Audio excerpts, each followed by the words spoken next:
seja com todos os irmãos da Igreja de Deus e também aos ouvintes da Santa Palavra de Deus. Dando continuidade em nossos estudos, hoje trazemos o título A Parábola do Trigo e do Joio. O verso áureo está em Jeremias capítulo 23, verso 5, onde diz: Eis que vem dias, diz o Senhor, em que levantarei a Davi um renovo justo. E sendo rei, reinará e agirá sabiamente, e praticará o juízo e a justiça na terra. Objetivo: estudar a parábola do trigo e do joio. Um grande ensinamento de Jesus com destaques interessantes sobre o reino de Deus. Apesar das dificuldades e tribulações que o justo passa, a vida com Jesus é muito boa. Mas a Bíblia fala de um tempo inigualável no reino de Deus, onde somente os justos terão o privilégio de estar. Não haverá mais as calamidades para afligir o seu povo, nem qualquer coisa que cause dor e sofrimento, porque o pecado e a maldição serão tirados da terra, e somente paz e a justiça haverá. Na parábola, veremos o quanto Deus se preocupa conosco e ensina-nos o caminho para não andarmos sem direção. Estamos falando de uma parábola que parece muito simples, mas para muitos é um enigma indecifrável. Nesta parábola, Jesus fala do reino de Deus de uma maneira especial. Cada elemento da palavra tem um significado. E neste estudo vamos ver o que significa cada item nela escrito e como tudo deve ser aplicado em nosso dia a dia.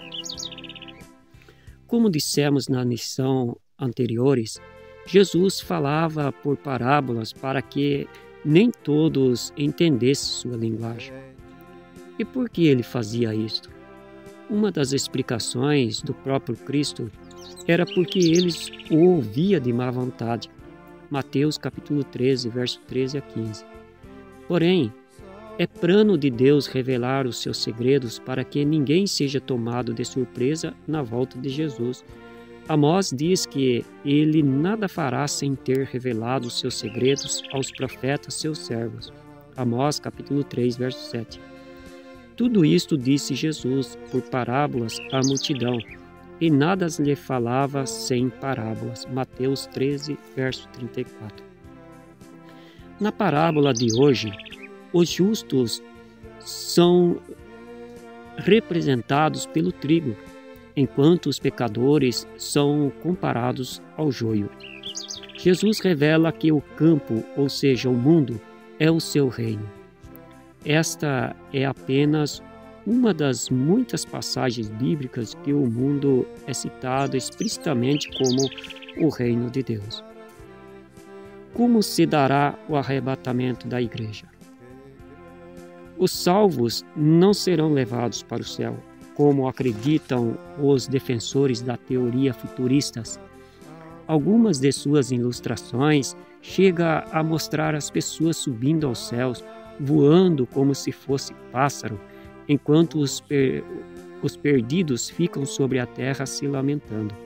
Alguns erros chegam a ser grotescos nesta ilustração, se comparadas com a palavra de Jesus.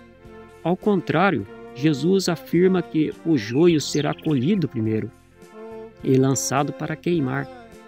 O trigo, na verdade, não será retirado definitivamente da terra, nem subirão para o céu, voando como pássaro, mas serão ajuntados no celeiro pelos anjos.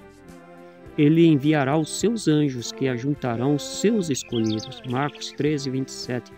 Aqui, por exemplo, a versão de Jesus acerca do arrebatamento é muito diferente do que o mundo supõe.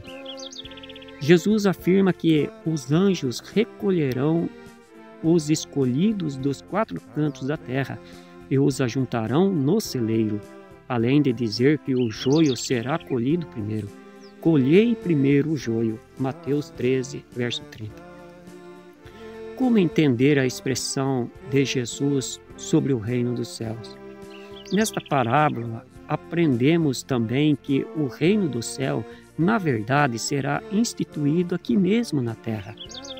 Observe o que disse Jesus: o reino dos céus é semelhante ao homem que semeia boa semente no seu campo. Mateus 13, 24. Bem, Jesus aqui fala que o reino do céu está sobre o campo. No verso 38, porém, ele diz que este campo é o mundo. Mateus 13, 38. De onde serão colhidos os ímpios e pecadores? Aqui, Jesus revela outro segredo acerca do reino dos céus. Notem que ele nunca afirma que alguém há de ser levado para morar no céu. Pelo contrário, Jesus diz claramente que o joio será colhido do reino. Logo, o reino do qual Cristo fala é o próprio mundo, porque é no mundo que tanto o joio como o trigo estão. No entanto, o joio será colhido primeiro pelos anjos, depois o qual Jesus afirma que é o seu reino.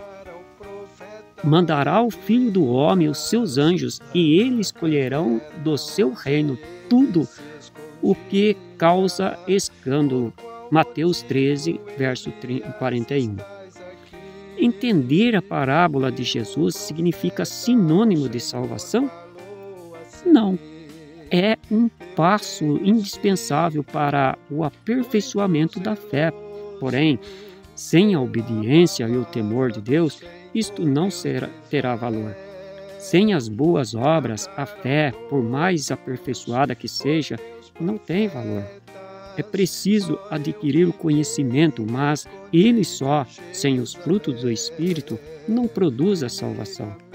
Jesus conclui a parábola dizendo que somente os justos terão o direito de habitar para sempre no reino de Deus.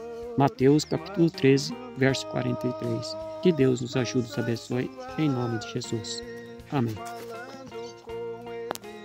Deus manifestou, mas uma voz mansa e suave, falando com Elias, Deus manifestou.